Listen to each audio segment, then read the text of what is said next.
ഇന്നത്തെ എൻ്റെ യാത്ര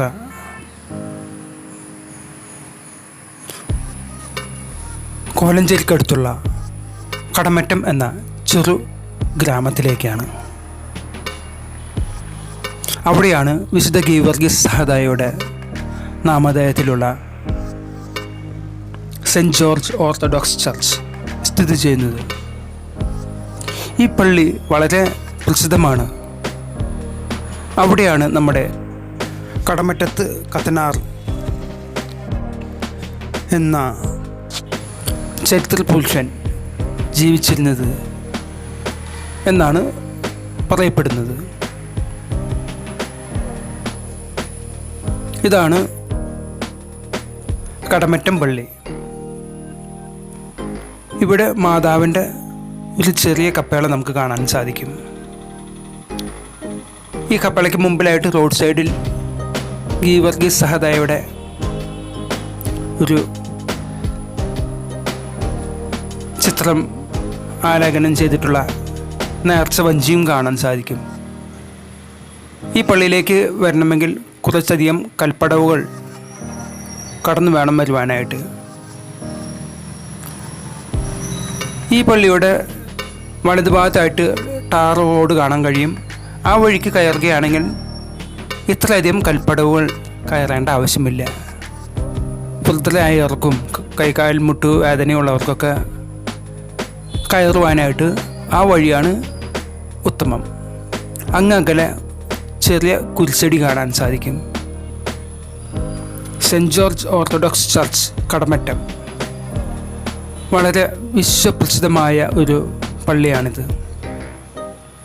അത്ഭുത മാന്ത്രിക ശക്തിയുള്ള കടമറ്റത്ത് കത്തനാരിൻ്റെ പള്ളി എന്ന പേരിലാണ് ഇത് അറിയപ്പെടുന്നത്. തൻ്റെ മാന്ത്രിക ദിവ്യശക്തിയാൽ അനേകം പേരെ സൗഖ്യപ്പെടുത്തി എന്നാണ് പറയപ്പെടുന്നത്. 1200 വർഷങ്ങൾക്ക് മേൽ പഴക്കമുള്ള ഒരു പള്ളിയാണിത്. ഈ പള്ളി സ്ഥാപിച്ചത് പേർഷ്യൻ രാജ്യത്ത് നിന്നും വന്ന ആബോ പിതാവ് എന്ന കത്തനാരാണ്.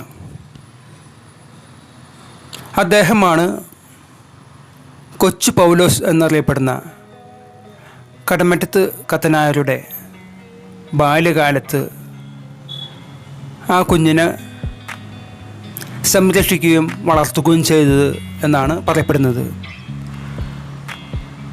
വളരെ ദാരിദ്ര്യം അനുഭവിക്കുന്ന ഒരു കുടുംബത്തിലാണ് കൊച്ചു പൗലോസ് പിറന്നത്.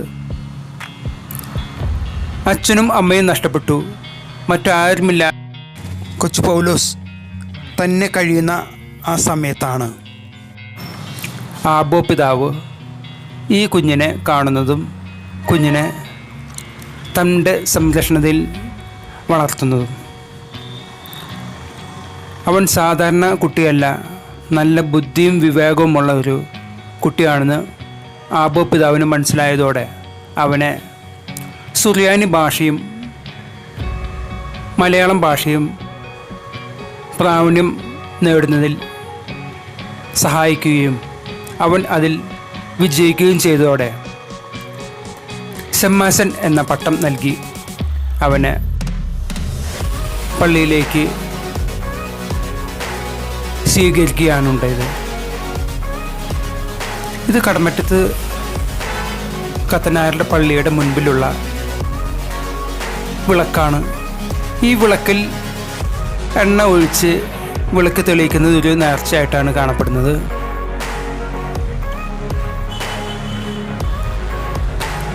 അതുപോലെ മെഴുകുതിരി നേർച്ചയായി കത്തിക്കുന്ന ചടങ്ങുമുണ്ട്. 1200 വർഷങ്ങൾ പഴക്കമുള്ള ഒരു പുരാതന ദേവാലയമാണിത്. ഞാൻ പതുക്കെ ദേവാലയത്തിനകത്തേക്ക് കടക്കുകയാണ്. ദേവാലയത്തിനകത്തേക്ക് കടക്കുമ്പോൾ ധാരാളം വെള്ളി സ്വർണം പൂശിയ കുരിശുകൾ കാണാൻ കഴിയും. ഞാൻ ആദ്യമായിട്ടാണ് ഈ പള്ളിയിലേക്ക് വരുന്നത് തന്നെ. അതുകൊണ്ട് എനിക്കിതിൻ്റെ പ്രത്യേകതകളൊന്നും ശരിക്കും അറിയത്തില്ല. ഇതിവിടെ സ്ഥിരമായിട്ട് ഉള്ളതാണോ അത് ഏതെങ്കിലും തിരുനാളിൻ്റെ ഭാഗമായിട്ട് വെച്ചിട്ടുള്ളതാണോ എന്നും എനിക്കറിയത്തില്ല. മെയ് 7-ാം തീയതി ഇവിടെ ഒരു ചെറിയ പെരുന്നാൾ ആഘോഷിച്ചിരുന്നു. അപ്പോൾ അതിൻ്റെ ഭാഗമായിട്ടായിരിക്കണം ഈ കുരിശുകൾ ഇവിടെ താൽക്കാലികമായിട്ട് വെച്ചിട്ടുള്ളത് എന്നാണ് ഞാൻ വിശ്വസിക്കുന്നത്.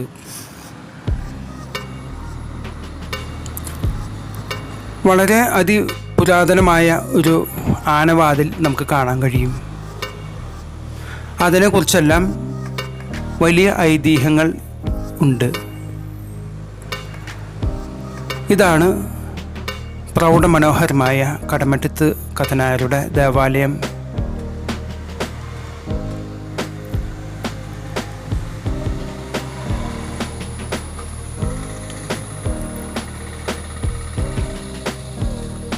മനോഹരമായൊരു ശവകുടീരം നമുക്കിവിടെ കാണാൻ സാധിക്കും.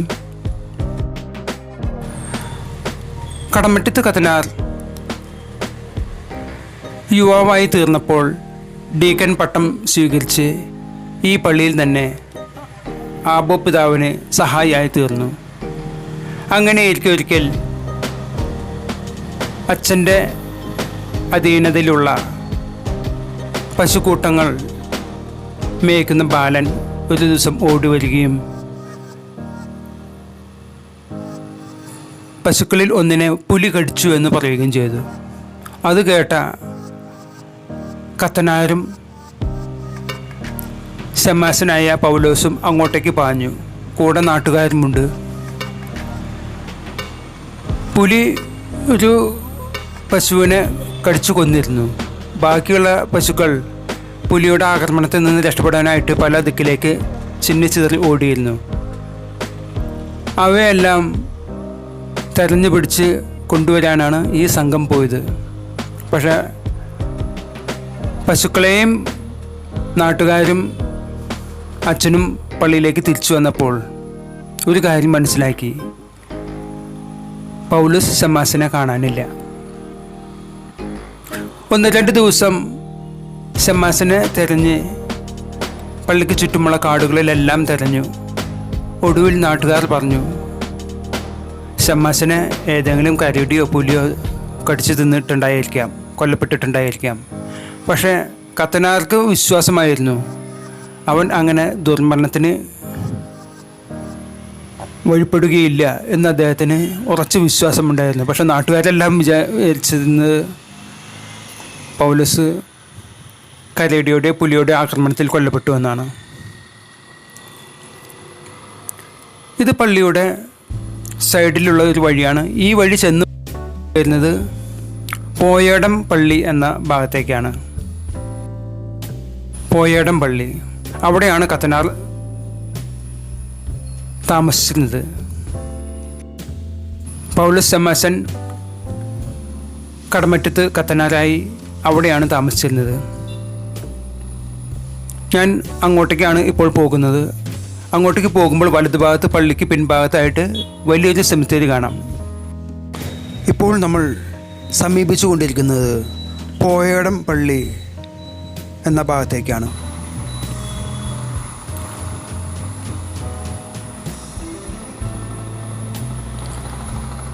ഈ പോയടം പള്ളിയിലാണ് കടമറ്റത്തെ കത്തനാർ താമസിച്ചിരുന്നത്.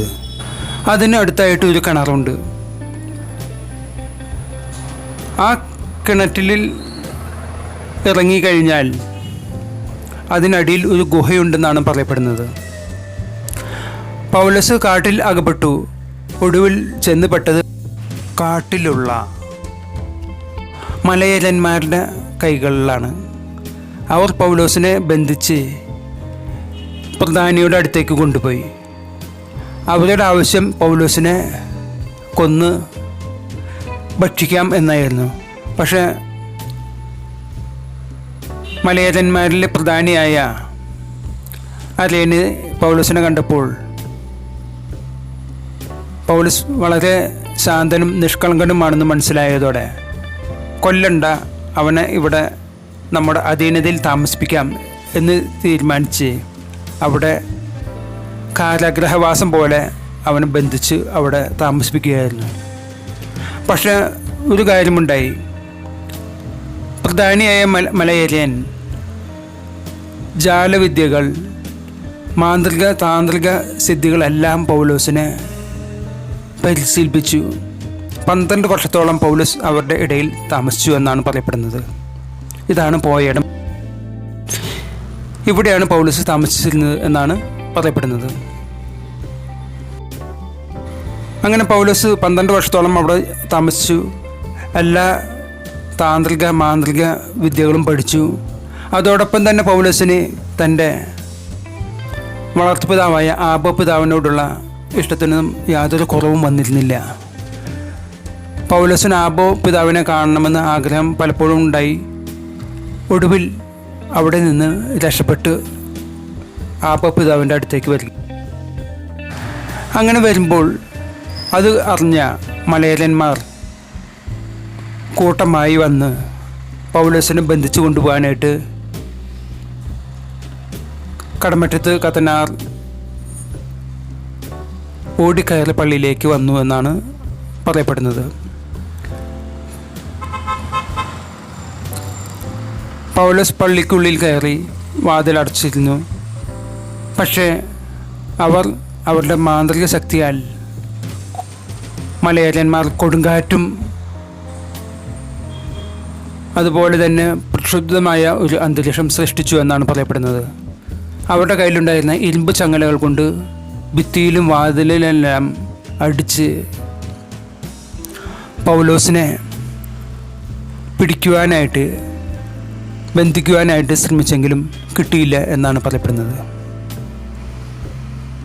ഇപ്പോൾ നാം കാണുന്ന ഈ ബോർഡ് പോയടം പള്ളിക്ക് വലതു ഭാഗത്തായിട്ട് ഉള്ള കടമറ്റത്ത് കത്തനാർ ഒളിച്ചിരുന്നിരുന്ന കിണറാണ്. ആ കിണറിനടിയിൽ ഒരു ഗുഹയുണ്ടെന്നാണ് പറയപ്പെടുന്നത്. പൗലോസ് പള്ളിയിൽ അച്ഛൻ്റെ കൂടെ ദൈവിക ശുശ്രൂഷയിൽ കഴിഞ്ഞുകൊണ്ടിരിക്കുന്ന സമയത്ത് ഒരിക്കൽ പൗലോസിന് ഒരു ബോധോദയം ഉണ്ടാവുകയാണ്. തന്നെ താന്ത്രിക മാന്ത്രിക വിദ്യകൾ അഭ്യസിപ്പിച്ച പ്രധാനിയായ മലയാളിയൻ മരണാസന്നനായിരിക്കുന്നു. അദ്ദേഹത്തിനെ കാണണമെന്ന് അദ്ദേഹത്തിന് തോന്നി. പൗലോസ് ഈ കിണറിൽ ഇറങ്ങി ആ ഗുഹയിലൂടെ പോയി മലയാളിയനെ കണ്ടു എന്നാണ് പറയപ്പെടുന്നത്. പൗലോസ് ജീവിച്ചിരുന്ന കാലത്ത് കടമറ്റത്ത് കത്തനാരായി ജീവിച്ച ആ സമയത്തെല്ലാം ഭൂതപ്രേത പിശാചുകളെ ബന്ധിച്ച് ബഹിഷ്കരിക്കുന്ന കാര്യങ്ങളിലും അതുപോലെ തന്നെ പല രോഗങ്ങൾക്ക് ഔഷധമായി പലതരം ചികിത്സകൾ നടത്തിയിരുന്നതായിട്ടും പറയപ്പെടുന്നു. അതിൻ്റെ ഫലമായിട്ട് പല ഭാഗത്തു നിന്നും ആളുകൾ ഭൂതപ്രേത പിശാചുകളെ അകറ്റുന്നതിന് വേണ്ടി കടമറ്റ് കത്തനാരുടെ അടുത്ത് വരികയാണ് ഉണ്ടായിരുന്നത്. അങ്ങനെയാണ് ഈ കിണറും പ്രസിദ്ധമാവുന്നത്. ഇപ്പോഴും ഈ കിണറ്റിൽ പൗലോസ് ആയ കടമറ്റത്ത് കത്തനാർ തൻ്റെ മാന്ത്രിക താന്ത്രിക വിദ്യകൾ പഠിപ്പിച്ച പല ശിഷ്യഗണവും ഇവിടെ വരാറുണ്ടെന്നും ഈ കിണറ്റിൻകരയിൽ പൂജകൾ നടത്താറും ഉണ്ടെന്ന് ഇപ്പോഴും പറയപ്പെടുന്നു. അതിൻ്റെ അവശിഷ്ടങ്ങൾ നമുക്കിവിടെ കാണാനും സാധിക്കും. കടമറ്റത്ത് കത്തനാർ ധാരാളം പേരെ തൻ്റെ മാന്ത്രിക താന്ത്രിക വിദ്യകൾ അഭ്യസിപ്പിച്ചിരുന്നു എന്നാണ് പറയപ്പെടുന്നത്. അവരുടെ ശിഷ്യന്മാർ ഇപ്പോഴും ഈ കിണറ്റിൻകരയിൽ വന്ന് പലതരം മാന്ത്രിക താന്ത്രിക വിദ്യകൾ നടത്തുന്നുണ്ട് എന്നാണ് ഇപ്പോഴും നമുക്ക് ഈ കിണർ കാണുമ്പോൾ നമുക്ക് മനസ്സിലാവുന്നത്. അതിൽ ധാരാളം പൂജ്യവസ്തുക്കൾ, മെഴുകുതിരി, എണ്ണത്തിരികൾ, പലതരം ഭസ്മങ്ങൾ, അങ്ങനെ പൂജാവിധിക്ക് ആവശ്യമായ സാധനങ്ങളെല്ലാം ഇതിൽ നിക്ഷേപിക്കുന്നത് ഇപ്പോൾ നമുക്ക് കാണുവാൻ സാധിക്കും. മുൻകാലങ്ങളിൽ ഇവിടെ കോഴി ഗുരുതിയും ഉണ്ടായിരുന്നു. കോഴിയുടെ കഴുത്ത് നെരിച്ച് അതിൻ്റെ രക്തം ഒഴുക്കി കോഴിയെ ഈ കിണറ്റിൽ ഇട്ട് പൂജകൾ ചെയ്യുന്ന ഒരു പരിപാടി. ഇപ്പോഴും പാത്തും പതിയും ചിലർ അത് ചെയ്യുന്നുണ്ട് എന്നാണ് പറയപ്പെടുന്നത്. അത് ചെയ്യരുത് എന്ന് എഴുതിയിട്ടുള്ള ഒരു ബോർഡാണ് നമ്മൾ കുറച്ച് നേരത്തെ നമ്മൾ കണ്ടത്.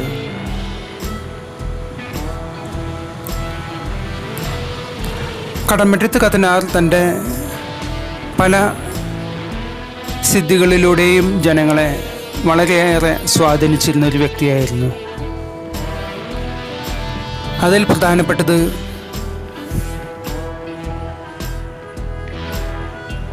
ഒരു യക്ഷിയെ തളച്ച കഥയാണ്.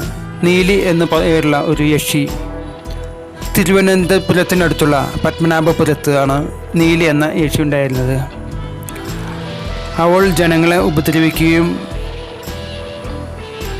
പലതരത്തിൽ അവർക്ക് പ്രശ്നങ്ങളുണ്ടാക്കുകയും ചെയ്തപ്പോൾ വിശ്വാസികൾ ഓടി വന്നത് കടമറ്റത്ത് കത്തനാരുടെ അടുത്തേക്കാണ്. കടമറ്റത്ത് കത്തനാർ യക്ഷിയെ തളയ്ക്കുവാനായിട്ട് അവൾക്ക് പിന്നാലെ പോയി എന്നാണ് പറയപ്പെടുന്നത്. അവളെ പരിമലക്കടുത്തുള്ള മാന്നാറിൽ വെച്ച് ഒരു അടയ്ക്കമരത്തിന് പിന്നിൽ ഒളിച്ച നിലയിൽ യക്ഷിയെ കടമറ്റത്ത് കത്തനാർ കാണുകയും അവളെ ബന്ധിച്ച് പനിയാർ കാവിൽ തളച്ചു എന്നാണ് പറയപ്പെടുന്നത്. ഇപ്പോഴും ഈ കാവ് അവിടെ സ്ഥിതി ചെയ്യുന്നുണ്ട്. യക്ഷിയുടെ പേരിലുള്ള ഒരു ചെറിയ അമ്പലവും അവിടെ കാണാം. അവിടെ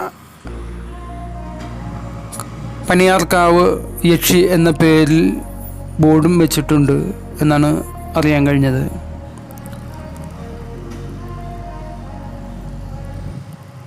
ഇതാണ് ആനവാതിൽ. ഈ വാതിൽ വളരെ വർഷത്തെ പഴക്കമുള്ള ഒരു വാതിലാണ്.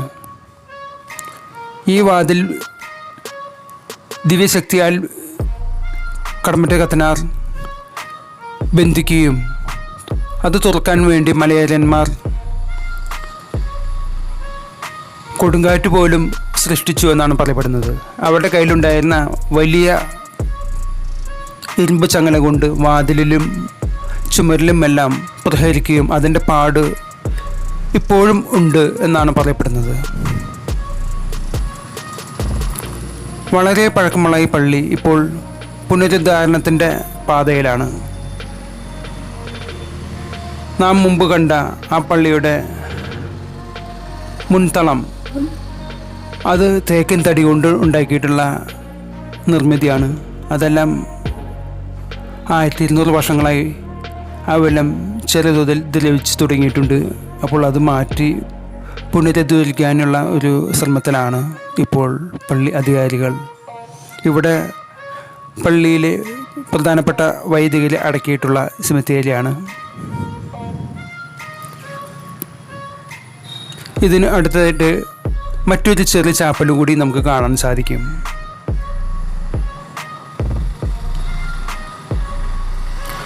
ഇപ്പോഴും അനേകം വിശ്വാസികളാണ് ഈ ദേവാലയത്തിലേക്ക് പ്രാർത്ഥനയ്ക്കും അത്ഭുത രോഗശാന്തിക്കും മറ്റ്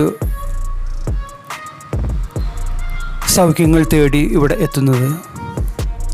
ഞാൻ വന്ന ഈ ദിവസവും അനേകം പേർ ഇവിടെ എത്തിയിരുന്നു.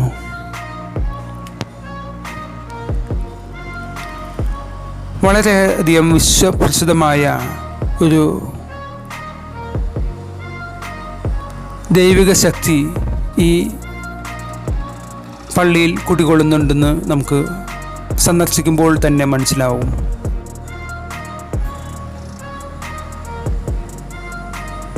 ഇപ്പോൾ നാം കാണുന്ന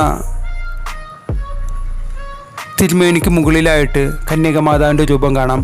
അതിന് തൊട്ട് കാണുന്നതാണ് കടമറ്റത്ത് കത്തനാർ.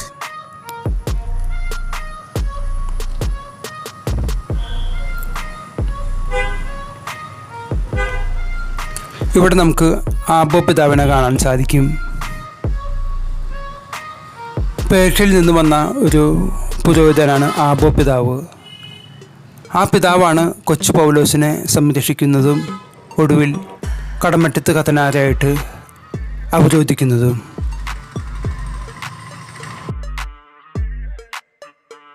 ഈ പള്ളി കുറച്ചു കാലം അടച്ചിടുകയുണ്ടായി. യാക്കോബായ ഓർത്തഡോക്സ് സമുദായങ്ങൾ തമ്മിലുണ്ടായ തർക്കത്തെ തുടർന്ന് 8 വർഷത്തോളം ഈ പള്ളികൾ അടച്ചുവിടുകയുണ്ടായി. അതിനുശേഷം ഇപ്പോൾ ഇവിടെ പ്രാർത്ഥനയും ദിവ്യബലിയും നടക്കുന്നതായിട്ട് അറിയാൻ കഴിഞ്ഞു. വളരെ പഴക്കം ചേർന്ന തേക്കിൻ തടി കൊണ്ടുള്ള നിർമ്മിതി, പലതും ദ്രവിച്ച അവസ്ഥയിലാണ്. ഈ ഭാഗങ്ങളാണ് പുതിയതായിട്ട് നിർമ്മിക്കാനായിട്ട് അവിടെ പണി നടന്നുകൊണ്ടിരിക്കുന്നുണ്ട്. ഇത്രയും വർഷമായിട്ടും വലിയ കേടുപാടുകളൊന്നുമില്ലാതെ ഇപ്പോഴും നിലനിൽക്കുന്നത് വലിയൊരു അത്ഭുതം തന്നെയാണ്. 1200 വർഷത്തിൽ മേൽ പഴക്കമുള്ള ഒരു പള്ളിയാണിതെന്ന് ഓർക്കണം. വളരെ മനോഹരമായ ഒരു ദീപവിളക്ക് ഇവിടെ കാണാം. അനേകം പേരാണ് ഈ എണ്ണവിളക്കിൽ നിന്നും എണ്ണ ശേഖരിച്ച് പല കാര്യസാധ്യതയ്ക്ക് വേണ്ടി കൊണ്ടുപോകുന്നത്. ഈ ബോർഡിൽ നിന്ന് തന്നെ നമുക്ക് മനസ്സിലാവും 1200-ൽ പരം വർഷങ്ങൾക്ക് മുമ്പാണ് പേർഷ്യയിൽ നിന്ന് എത്തിയ മാർ ആബോ പിതാവ് ഈ ദേവാലയം നിർമ്മിക്കപ്പെട്ടത്. ഈ ദേവാലയം നിർമ്മിക്കാനുള്ള സ്ഥലം നൽകിയത് ഒരു ഹൈന്ദവ വിശ്വാസിയാണ്. അദ്ദേഹത്തിൻ്റെ മകന് കലശലായ ഒരു അസുഖം വന്ന് പല ബിഷങ്കന്മാരെയും കണ്ടതിന് ശേഷവും അസുഖം കുറയാതെ വന്ന സമയത്താണ് ആബോ പിതാവ് ഈ ദേശത്തെത്തുകയും ആ മകൻ്റെ അസുഖം ഭേദപ്പെടുത്തുകയും ചെയ്തു എന്നാണ് പറയപ്പെടുന്നത്. അതിൻ്റെ ഫലമായിട്ട് ആ കുടുംബക്കാർ നൽകിയ സ്ഥലത്താണ് ഇപ്പോൾ ആബോ പിതാവ് നിർമ്മിച്ച ഈ പള്ളി സ്ഥിതി ചെയ്യുന്നത്. അങ്ങനെ ഒരു ഹൈന്ദവ വിശ്വാസികളുടെ സ്ഥലത്താണ് ഈ ദേവാലയം ഇപ്പോൾ സ്ഥിതി ചെയ്യുന്നത് എന്നത്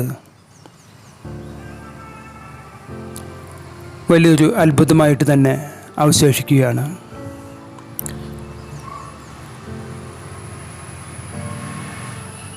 എൻ്റെ ഇന്നത്തെ യാത്ര കടമറ്റത്ത് കത്തനാരെ കാണുവാനായിട്ടുള്ള യാത്രയിലായിരുന്നു.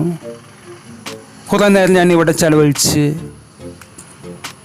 എല്ലാ കാര്യങ്ങളും കണ്ട് മനസ്സിലാക്കി കഴിയുന്നത്ര ഞാൻ വീഡിയോയിൽ പകർത്തി അത് നിങ്ങൾക്ക് മുമ്പിൽ അവതരിപ്പിക്കുകയാണ്. എന്തെങ്കിലും തെറ്റുകുറ്റങ്ങളുണ്ടെങ്കിൽ അവ സദയം ക്ഷമിക്കുക. കാരണം മുഴുവൻ കാര്യങ്ങളും ശരിയായിക്കൊള്ളണം എന്നില്ലല്ലോ. മറ്റൊരു വീഡിയോ വീണ്ടും വരുന്നതായിരിക്കും. അതുവരെ എല്ലാവർക്കും നന്ദി, നമസ്കാരം.